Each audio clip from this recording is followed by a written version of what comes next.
If it looks like I just got out of the shower, it's because I did.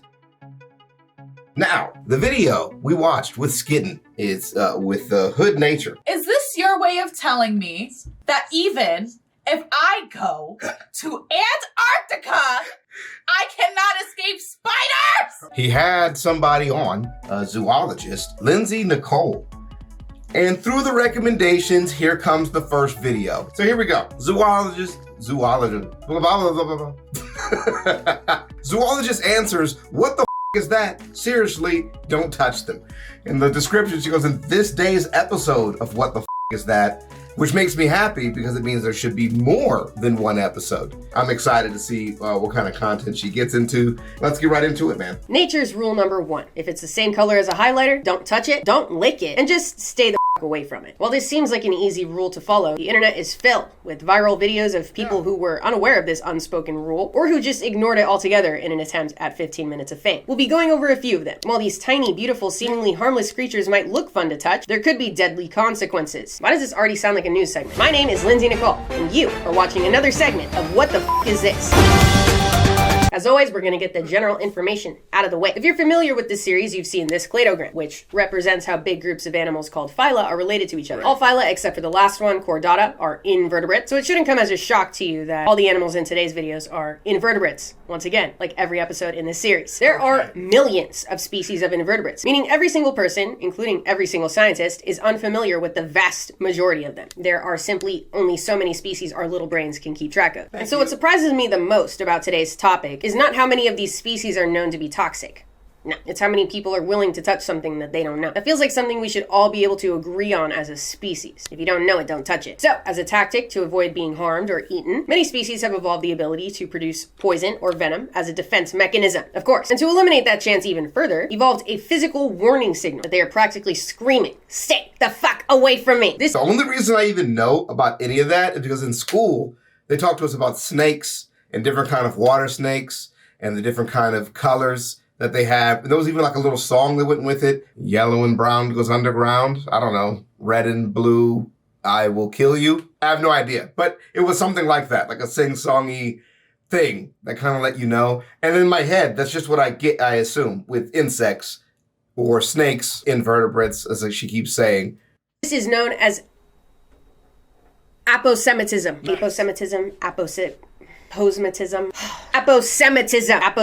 like astigmatism, which is something I have, but I keep breaking my corrective glasses. Aposematism is distinct or conspicuous colors that tell a potential predator, if you hurt me, I'll hurt you tenfold, bitch. You know, for a long time I thought conspicuous meant like the opposite, like camouflage or invisible, because it just sounds like it. Conspicuous is very mysterious, when in reality it's like conspicuous in your face. Aposematism as a warning does not just apply to deadly consequences though. It's generally just coloration that an animal has to tell the world that they're toxic, disgusting, or just won't provide any benefit should one choose to indulge. It's the same effect as the TikTok guys who wear their hats like this. One glance and your common sense should tell you that this creature is not a good decision for you. Shout out to What? all my Instagram followers who recreated this classic look.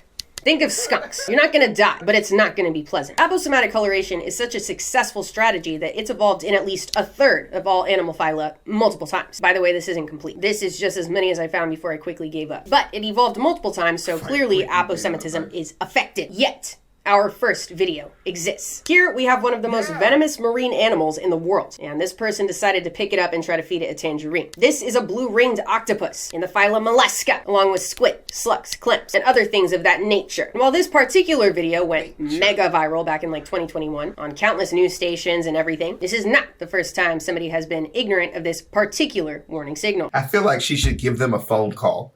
It's like it should be Lindsay, the one that actually calls them and talks to them about it. You are not to pick up that octopus. Okay, so let's break this species down, or actually the genus down, because there are 4 known species of blue-ringed octopuses that are all working with the same thing. And quick fun fact, there are multiple plural forms of octopus. Octopi, octopodes, and octopuses. I like octopuses. So, blue-ringed octopuses are found in coral reefs, rocky sea floors, and sometimes tide pools in the Pacific and Indian Oceans. This particular video was taken in Bali. And like their name suggests, and as you saw in the video, they're named after the numerous blue rings that appear all over their body when threatened. So they're a little bit different than the typical examples of aposematism that we can think of. of immediately, like poison dart frogs that are always displaying their warning signals, always telling everyone to fuck off. The blue-ringed octopus only tells you to fuck off when they're feeling uncomfortable or unsafe, using color-changing cells called chromatophores that they have all over their body, in combination with special light-reflecting cells called iridophores. Think iridescent. Iridophores. Absolutely radiant. Okay, so if they only display their blue rings when they're feeling uncomfortable, what do they look like the rest of the time? Kind of like a rock or the inside of a crevice, since they spend most of their time tucked away inside of one, minding their own business. So, for that reason, it's pretty rare to see them. Despite this, scientists have been able to describe 4 species, with potentially more to be discovered in the future. There is the greater blue-ringed octopus, found around Indonesia and the Philippines, and I think Japan. The lesser blue-ringed octopus, found around Australia. The blue-lined octopus, which, has blue lines in combination with the blue rings. Pretty cool. Also found around Australia. And, I don't feel like pronouncing this. This one has only been found a couple times, so it doesn't have a common name yet. Let's just condense it to Hapastrazi. I don't know. Hapastrazi has been seen around India. So, what makes the Hapastrazi sounds like an exotic dessert you could get somewhere. Hapastrazi. ringed octopus so venomous? Well, they produce an extremely potent neurotoxin called tetrodotoxin, or TTX for short. Tetrodotoxin is produced by lots of different animals, including some salamanders, the polyclad flatworm from the last episode, and most notably pufferfish, and more. But I'm going to stop the list there, because I know what you really want to know is just how toxic the blue-ringed octopus can get. Definitely enough to kill a human. Definitely. Like I said, some sources have mentioned that a single octopus can hold enough venom to kill like 26 people, but in a it is said kind of way. So toss that. I'm going to give you concrete data. In 2019, a team of scientists looked into the toxicity of the greater blue-ringed octopus found around Japan, specifically how it's distributed, because their bites are toxic, obviously, but they also have venom kind of all over. So no, you cannot eat them, by the way. I bet somebody already asked that in the comments. There have been multiple reports of food poisoning after people ate blue-ringed octopus that accidentally made it into different fish markets. So avoid that. Anyway, the toxicity of the blue-ringed octopus in this study is measured in mouse units. 1 mouse unit is the amount of toxin it takes to kill a mouse in 15. I'm assuming. Okay, specifically 15 minutes, but mouse units. That's how they make it into our measurement system, is by how much of them we can kill. That says a lot about how we feel about rats. Morbid, but take it up with science, not me. Anything above 1,000 mouse units per gram of tissue is considered strongly toxic. So guess what the octopus's salivary glands had a toxicity score of? 2,000. Just guess. 9,276 mouse units per gram. It's over 9,000! 9,276. From a regular human safety perspective, I'm like, God damn, that is fucking terrifying. But from a scientific evolutionary perspective, I'm like, God damn, that is impressive. Their bites are apparently nearly painless, and so many people never realize that they got bit before the symptoms started kicking in. Which, since tetrodotoxin works by preventing nerve cells from producing electrical impulses, are symptoms such as muscle paralysis, respiratory failure, and eventually death, with no antidote that we know of so far. So how do I didn't realize we didn't have an antidote for that. That makes that video a lot more horrifying.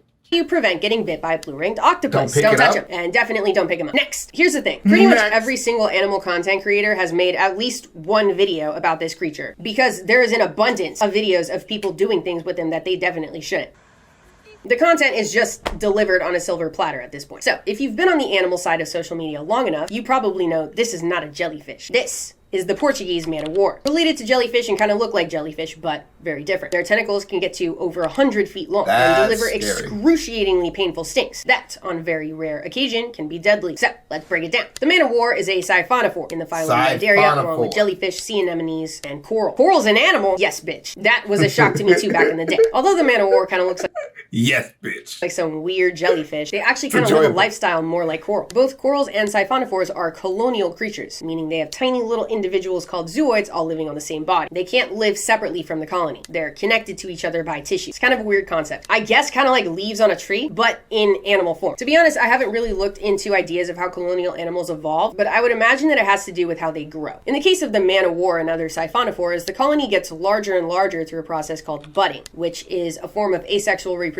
that's cloning. It's cloning. Other animals reproduce through budding too, but the individuals end up completely separate, like some sea anemones. They can clone themselves, but then the individuals are still individuals at the end of it, and they don't rely on each other for survival. They just do their own thing. Maybe at some point, multiple times, there was some sort of restriction made to that budding process, and the individuals didn't completely split and then became permanently connected at tissue. I don't know, it's just a wild guess. Especially since I don't really know much about coral other than the fact that they're colonial animals that live attached to the seafloor. But anyway, back to the man-of-war, which, unlike coral, is not attached to the seafloor and is kind of on the move, using their gas-filled pouch called a pneumatophore to float on the surface of the ocean, drifting to wherever it takes them, with the rest of the colony and its deadly tentacles hanging beneath, waiting for prey to bump into them. So the top part is like the cap, and then the animal is underneath. To assume that all the zooids in this lump under the float are all doing the same thing. That is actually not the case. The zooids are specialized, meaning they all do different things. So some zooids are in charge of feeding, some of reproduction, and some of defense or prey capture. This is where the gnarly sting comes into play. Unlike the tetrodotoxin of the blue-ringed octopus and other creatures, the man-of-war has a different pain-delivering service that actually other cnidarians, like jellyfish and sea anemones, have as well. Nematocysts, cnidarians, nematocysts. These are the structures responsible for the childhood trauma of being stung by a jellyfish at the beach and maybe having to pee on your leg to stop the pain, or having to get someone else to do it for you. Here's how they work. All right, lady. Nematocysts have this little coiled thread that's kind of like a tripwire. When it's triggered, this little harpoon-like structure shoots out, called the nematocys tubule. It kind of acts like a needle, penetrating the prey's skin and injecting different types of toxins into the target. And in the man-of-war's case, those toxins are extremely strong. For humans, typically delivering terrible pain that lasts about 20 minutes, accompanied by welts on the skin and nausea. And severe cases can have chest pains, difficulty breathing, and on very rare occasion, death. And technically, if we're being truly technical here, this is actually not an example of aposematic coloration. It's technically the opposite, because the color of their float allows them to blend in perfectly to their open ocean environment. So actually, everything that I said at the beginning about aposematic coloration only applied to the blue-ringed octopus, because the next one, why the fuck is there no space on the memory card? That makes no sense. Just gonna get through this. I don't know what was saved, so there's another day of filming where shit is just going terrible. We'll get there. So I actually said all of that at the beginning to actually only apply to the first animal, the blue-ringed octopus, because the next animal blends into the ocean too. But I will argue, from my own personal opinion, that by the time the animal washes up on the beach and you're deciding whether or not you should lick it, I'm gonna lick it. I'm gonna lick it. Anybody wanna pee on my mouth? No! God, please, no! Bro, what? Again. Ladies and gentlemen, the Darwin Award goes to... their blue coloration should tell you not to, thereby making it aposematic in that specific circumstance. That is my own personal opinion. Thank you. Here is example 2 of my opinion. Guys, by the way, never try this. This is incredibly dangerous, even for a professional. They're chill. It was, in fact, not sure. This is Glaucus atlanticus, also known as the blue dragon. Those things are very cool, man. Glaucus atlanticus. Another mollusk that is not afraid to fuck your shit up if need be. This particular mollusk is a type of nudibranch or sea slug, which are some of my favorite marine animals. Here's why. Many nudibranchs have a superpower, one that you would expect to see in a Marvel movie: the ability to steal their prey's defense. Take this eolid nudibranch, for example, some of my favorites. They like to snack on sea anemones, which, like the man-of-war and the cnidarians, have those nematocysts. Instead of being harmed by the nematocysts like any other ocean jug, they evolved ways to deflect the stinging blows and actually recycle the structures to use later on. They get passed and sorted through the digestive gland and then stored for defense later on. Other nudibranchs, like the leaf slug, use the same method with plants and become solar powered. Those chloroplasts that allow the plants to photosynthesize and make food from the sun get recycled by the leaf slug. I'm gonna do a video on leaf slugs, or maybe a bunch of different types of slugs that involve leaf slug. Allows them to temporarily photosynthesize themselves. They make their own food from the sun. Could you imagine if we figured out how to do that, dude? That would be fucking insane. So, in the blue dragon's case, their prey of choice is the one and only man-of-war. Just like the man-of-war, they drift on the ocean's surface with counter shading that allows them to blend in perfectly with their open ocean habitat. This tiny, inch-long species has not only evolved to be immune to the man-of-war's deadly defenses, but also repurpose these potent attacks for their personal use. And so touching them when they wash up on shore is like a game of Russian roulette, because there's a chance you won't feel anything, but there's also a chance you'll be feeling the wrath of a man-of-war. And so once again, to prevent being harmed by these creatures, don't touch them, don't lick them, and just stay the fuck away from them. Very awesome, dude. Super simple, straight to the point, clean edits, a little bit of a hardcore presentation, which we need more of, because it's got to be a little bit more relatable. And that's stuff that we're here for, dude. On an episode of What the Fuck Is That? Just don't touch them. We'll be back, and I'll see you guys around. Peace.